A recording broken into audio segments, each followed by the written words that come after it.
right, so last night they patched Stadium. They patched Stadium, and had some interesting changes. Obviously, I didn't look through them specifically, but I do know about the D.Va change, and we'll talk about that initially here in a second. But yeah, there's it's good to see patches happening already for Stadium. This is like already the second one they've done, and it sounds like they're very open to doing more. So we'll start off with like just the developer comments. They say, in this update, we are primarily adjusting some outlier powers and items, as well as adjusting a few that can lead to some undesirable experiences in Stadium. We're also adjusting how much Stadium cash is earned from damage and healing for a number of heroes.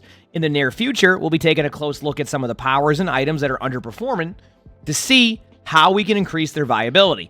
Now, that's a good idea. Obviously, like that's a big part of what Stadium will be. The constant changes they do can make it, feel fresh, exciting. And I'm really curious to see how the Stadium cash changes it. I haven't, obviously, if they're changing percentages on Stadium cash, I'm curious to see how it feels playing Stadium now with that, because obviously, like, there's moments where you're a couple hundred short. Does this make it so you can never get a certain item after a certain point, or is it just keeping everything on bay? We'll have to see when we play. But anyway, on to the changes. So it's official. The baby D.Va build is that's it. The baby D.Va build it is no longer a strategy. And I'll explain here in a second. Nanocolonitrous, the health is reduced from 25 instead of 50. The reduced max life increase is down from 25% to 5%, and you're only nanoed for 4 seconds instead of 8 seconds. So already that item is just way worse. It almost feels like they went too hard on this item, especially with the second part. And the second part is Busan Blaster no longer generates ultimate charge. So I think Nanocolonitrous is still going to be used. I just think that, the baby D.Va build's not as strong as it was. Can it still work? I don't know. I mean, maybe if you get like the perfect, like, everything, but even then, probably not. It's just, I think the nano only being 4 seconds makes it probably impossible. I could be wrong, but, and then I'll read the developer comments and I'll get my thoughts. They say, Nanocolonitrous has been making it too difficult for opponents to take down D.Va while out of her mech and allowing her to get her mech back constantly or consistently. These changes will help add some risk of being out of her mech back into her kit. Now, I will explain that in a second. And they also said Busan Blaster was allowing D.Va to get her mech back instantly, which was not the intention of this item's design. So the only problem I have with it is that this was the only viable one. No, sorry, let me rephrase that. There's a missile build that's pretty good, but like it feels like it falls short. Like, let's say we did a tier list of builds. I think what would happen is you'd probably have like 2 Junker Queen builds, 10 Zarya builds, 3 Rein builds, and then you have, and if you put them on a tier list, you'll then have D.Va missile build, which is okay, but it scales in a weird way, right? Like it scales in a way that like it doesn't, when a Reinhardt starts getting everybody against a Reinhardt's playing really fast. When they get that going, like it amps up, right? With D.Va's missiles, it kind of like starts off really strong and then just slowly tapers off, right? I was just surprised they didn't do a couple of like compensating buffs to go with it. But maybe the other changes they have here can kind of help with that. Because I think the problem is that it says add in the risk of being out of her mech. I mean, the problem is that D.Va's always out of her mech. So that was more of the issue there. But again, I mean, obviously there's some bias there too and all that, but I'm just surprised they didn't have any compensated buffs. That's the number one thing. I get nerfing this. Like, obviously, memes aside, it can be frustrating if a baby D.Va remax 25 times on the point in front of you, right? Like, let's, I'll be real here, right? You know what I mean? So, but yeah, I would say we'll see how it goes. I'll try some D.Va builds today. Maybe we can find something that works. Maybe I can fine-tune the missile one, or maybe the missile one isn't is better than I think, and I just need a play style adjustment. Either way, I'll give it a try today and see what happens, right? Worst comes to worst, it just doesn't work still, and they'll maybe make some further changes. Anyway, let's continue on. Orisa, Restorify powers, reduced healing to 5% of your max life 1 every second, down from 10%. Makes sense because Orisa was getting very tanky at times, unless against a Zarya. And then solar energy, reduced armor restoration of 3% of max life, down from 5%. So it sounds like they just made it so you're just not able to do the regen strat as much. It's still going to be there, just not as viable. Like, that's what If you're getting max life a lot, yeah, it's a pretty big change. And they say, we've observed many scenarios where it feels like Orisa can become invincible. In combination with some of her other powers and items, we felt that Restorify was healing too much. Solar Energy one was too efficient for its cost, so we're tuning it back to be more in line with items of similar cost. So, I don't know how... I haven't played against too many Orisas, I'll be real with you. I do know there's a tanky build, and I think this was a part of it. So, sounds like they're trying to tone that down a little bit. Reinhardt. Reduce the amount of stadium cash gained from damage and healing by 13.64%. Reinhardt had a higher rate of earning cash from damage and healing due to his range. However, Reinhardt has been overperforming and making a bit too much cash, so we're pulling this back a bit. I still think Reinhardt's always going to overperform, and that's only because Reinhardt is just the hero that a lot of people know how to play with, right? But I will say, after playing Reinhardt or like in the mode, there's a lot of viable Rein builds.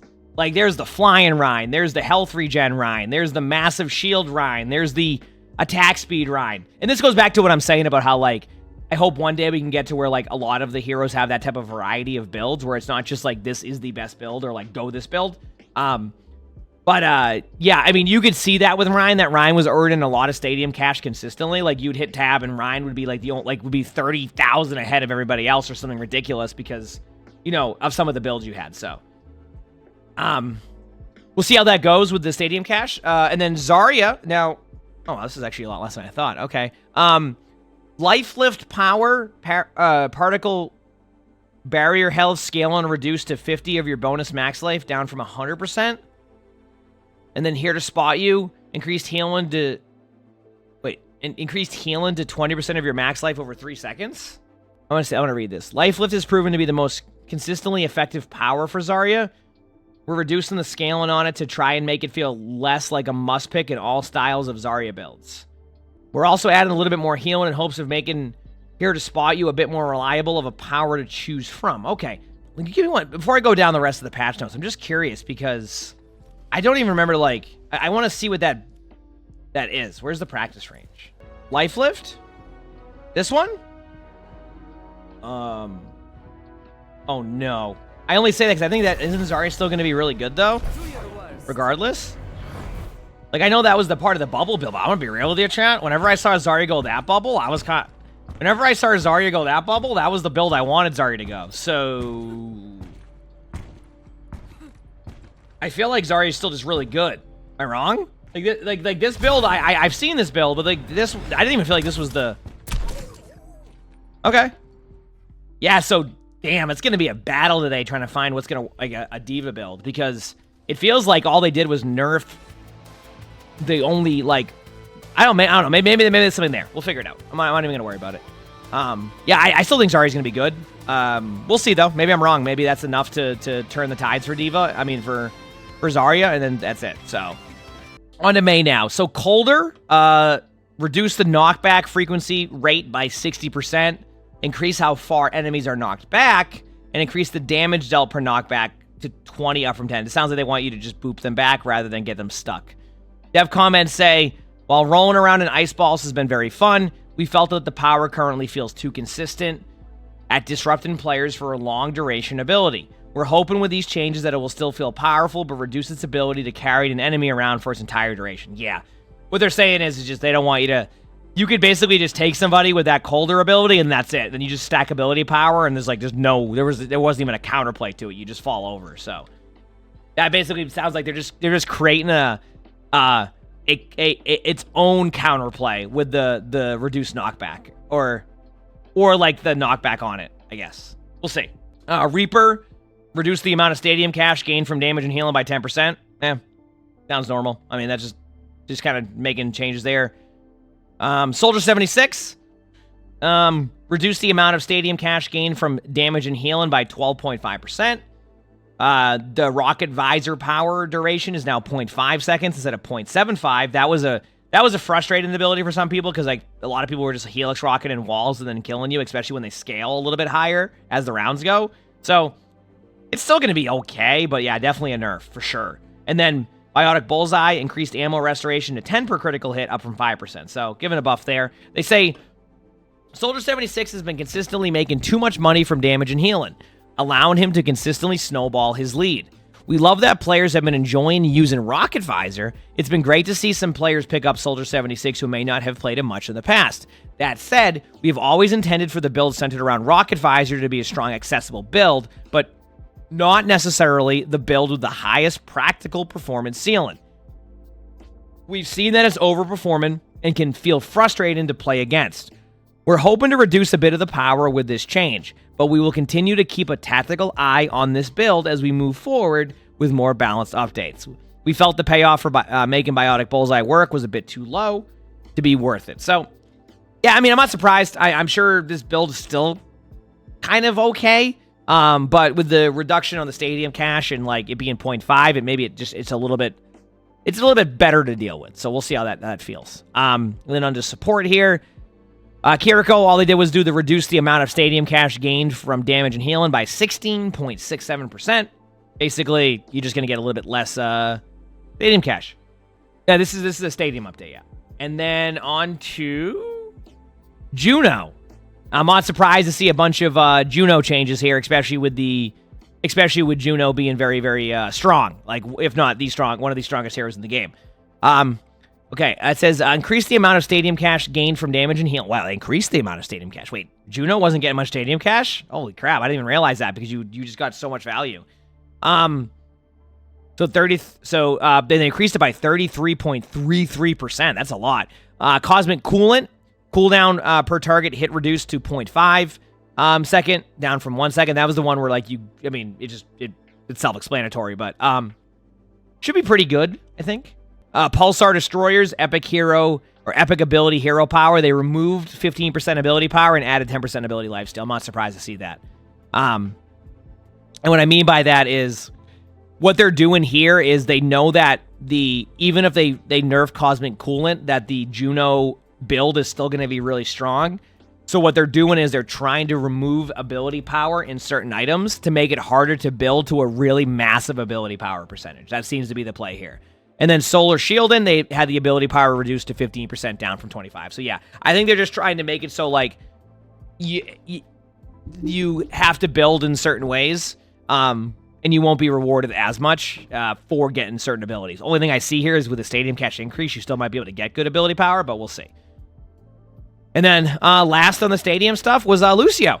So it says, increase the amount of stadium cache gained from damage and healing by 10%. Crowd pleaser power, healing reduced to 100. Oh, wait, did I read the Juno? Oh, okay, my bad. I didn't read the dev notes. We know Juno has been very popular in Stadium, but we're addressing some of the most oppressive aspects of those builds in this update. We have found that on average, Juno was earning less cash from damage and healing than the other heroes, especially in the early rounds.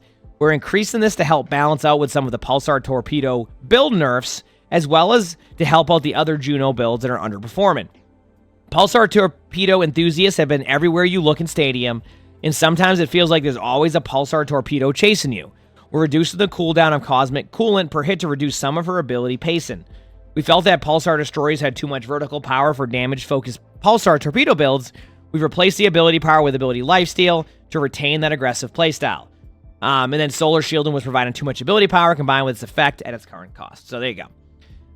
Exactly kind of how we explained it. So, Lucio. On average, Lucio was gaining less than average cash from damage and healing, so giving him a small bump here. That's just talking about the stadium cash. So, Crowd Pleaser, healing reduced to 150% of crossfade healing, down from 200%. Is that the boop build? The boop heal? The Megaphone power, amp it up duration, reduced to 15%, down from 20%. Signature shift power, increased projectile size, increased to 80%, up to 20%. And B-side bop, epic weapon hero item, health increased to 50, up from 25. Doesn't it feel like all the fun builds we've been making are getting nerfed? What's going on here? On average, Lucio was gaining less than average cash from damage and healing, so giving him a small bump here. In combination with Amp It Up, Crowd Pleaser was allowing for too much burst healing that was outside of an acceptable output ranges.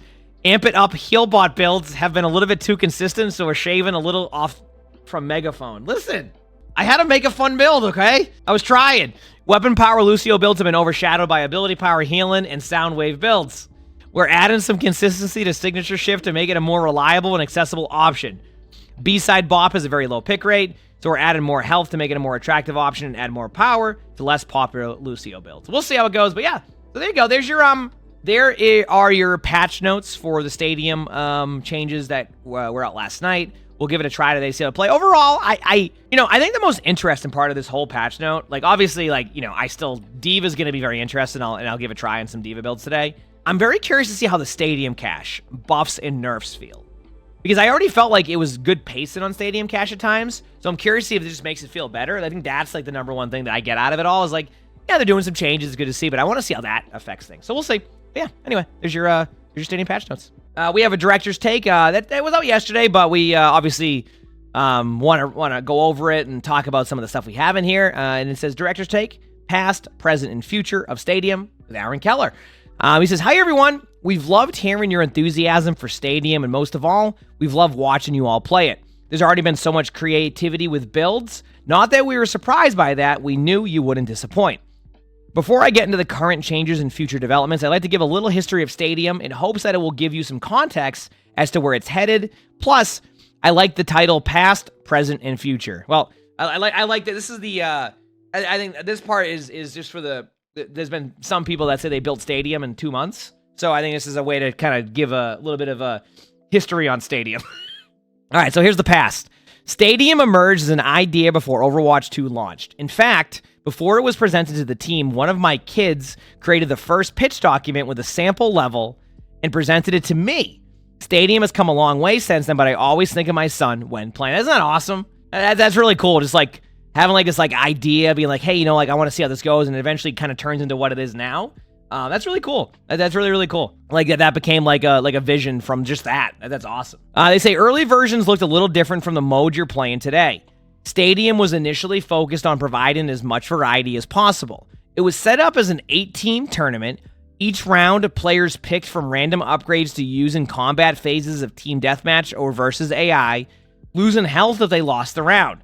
But it was difficult to create a coherent strategy or builds to counter opponents when the decisions were made through random selection. And I'm glad, by the way, that they iterated on that to what it is now, because I don't think that would have been...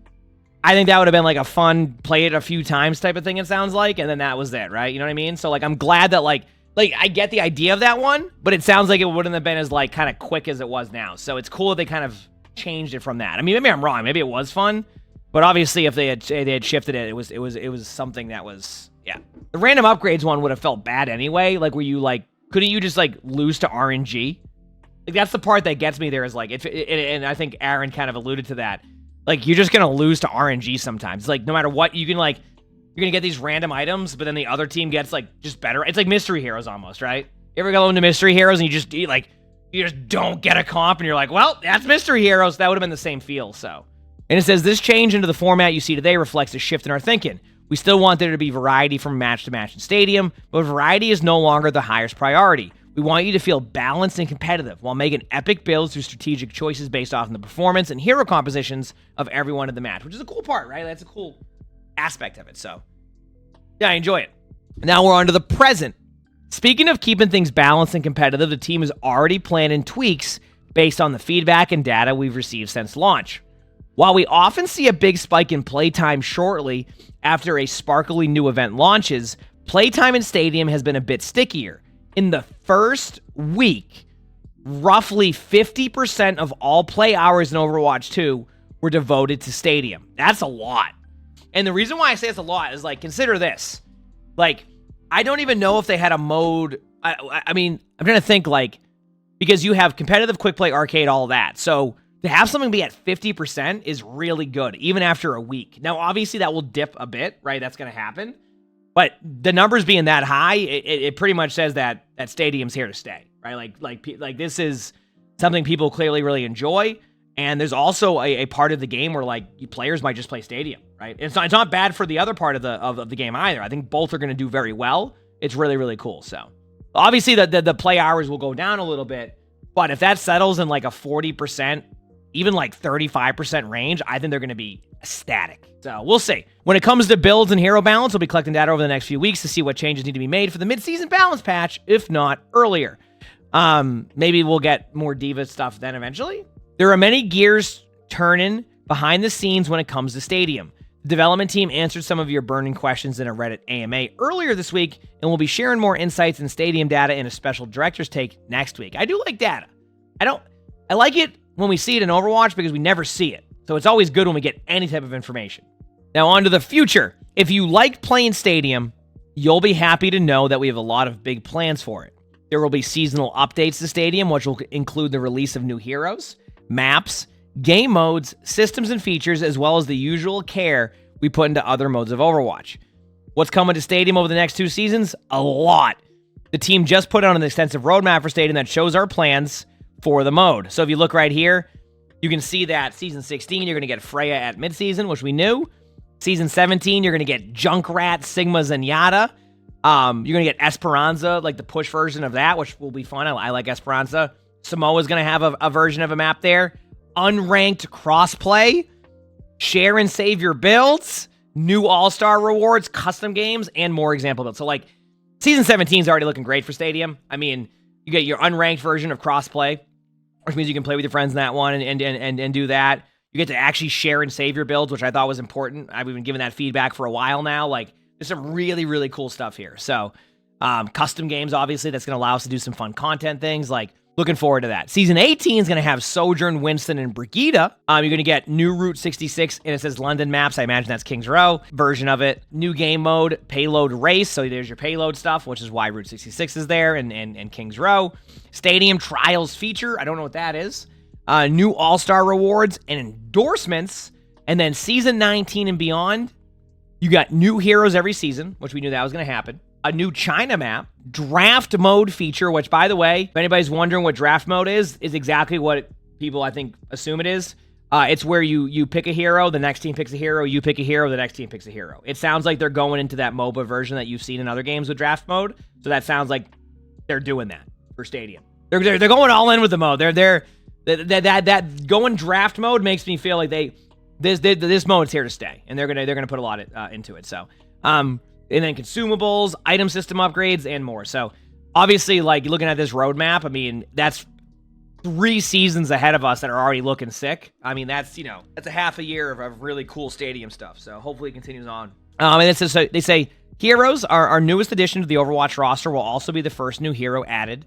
Freya is headed to Stadium, and she'll arrive with Season 16. Actually, I just realized that now. If Freya's getting added, that means Aqua's going to be added too, right, in Season 18? Because I think they said in the AMA they're adding new heroes every time now. So wouldn't that mean you'd also get Aqua during this Season 18? Yeah, I was going to say. So there's going to be 4 new heroes that season. Okay, anyway. But yeah, Freya's headed to the Stadium, and she'll arrive with a Season 16 mid-season patch. But she's not the only hero on the way. We'll have new heroes added every season, since we think adding new heroes is critically important for Stadium. I agree.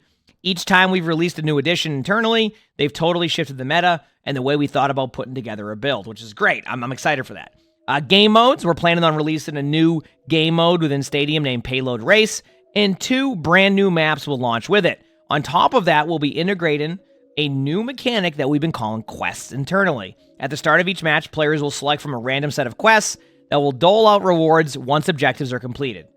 This sounds like a, hey, if you push the cart, you're going to get rewarded type of thing. Systems, you said do they have internal metas? I mean, they're going to have, like, things that play out when they play test, right? It's not necessarily a meta, but they might see where players start to, like, go for, like, the stronger heroes or what heroes do well. So it's like, they're not, like, sitting there playing, poke, metas or something, or, sniper metas. They probably just find people lean towards heroes, so. Systems. While we're really excited for new content in Stadium, we think systems that influence the way you put a build together could have an even greater impact. In Season 17, we'll be releasing a build importer and exporter, which is very important. I'm glad they're doing that. This will not only allow players to put together builds outside of a Stadium match and then select them inside a match, it will also allow players to select from community builds as well. That was a high request from a lot of people. I think that's just a great addition. No issues. I'm glad they're adding that. You've also made your voices heard on a topic that's very important to all of us: crossplay. Since Stadium has a competitive system, it follows the rules of our core competitive mode, which doesn't allow PC and console players to group. Since this is the only way to play the mode, we agree, and we'd like to do something about it. We're currently investigating what it would take to make an unranked version of this mode.